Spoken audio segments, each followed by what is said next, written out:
November 24, 1971. The greatest heist in aviation history begins not with violence, but with terrifying politeness. At the Portland airport, a man calling himself Dan Cooper uses a crisp $20 bill to buy a one-way ticket to Seattle. Mid-40s, dark suit, black clip-on tie. He looks like any exhausted businessman heading home for Thanksgiving. But Dan Cooper is not going home. He boards the Boeing 727, taking seat 18C. Cooper casually orders a bourbon, lights a cigarette, and waits. No panic. No sweat.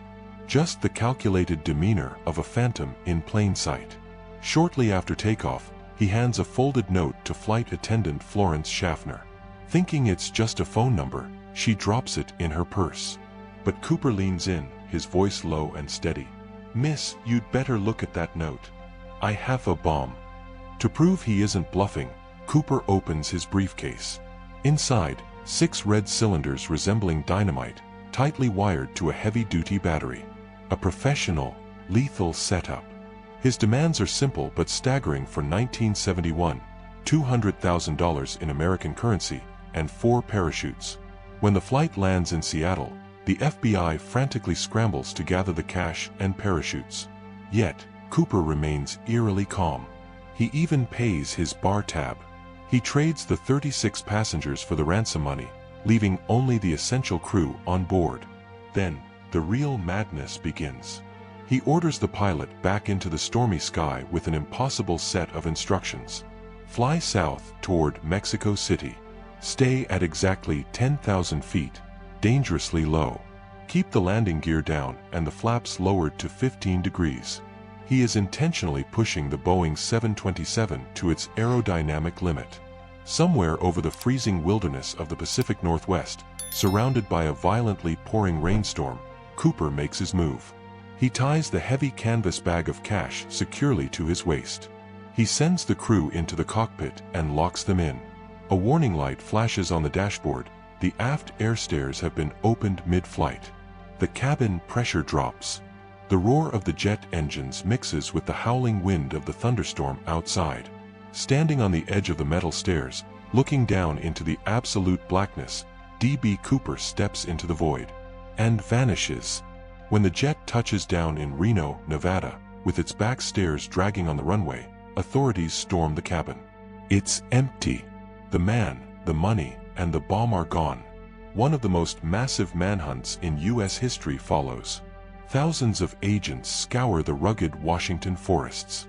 They use surveillance aircraft and submarines. They find absolutely nothing. No body. No parachute. He simply glitched out of reality. For 9 years, the trail goes completely cold. Then, in 1980, a young boy is digging a fire pit on the banks of the Columbia River. His shovel hits something unusual. Buried in the mud are 3 decaying bundles of $20 bills, $5,800 in total. The serial numbers match Cooper's ransom money. But this only deepens the mystery. Where is the rest? And why was it found miles away from the projected drop zone? Theories explode, transforming a criminal into a myth. Was he a highly trained military paratrooper who survived the treacherous plunge, changed his identity, and lived out a quiet life? Or did the freezing wind, the violent storm, and the unforgiving pine forest kill him the exact moment he hit the ground? Investigators analyzed the only physical evidence left behind on seat 18C, a cheap black clip-on tie. Even with modern DNA profiling, his identity remains a void. In 2016, the FBI officially suspended the investigation. D.B. Cooper beat the system, outsmarted the government, and walked away into legend, the only unsolved skyjacking in commercial aviation history. What do you think happened in the storm that night? Did he survive, or did the forest claim him?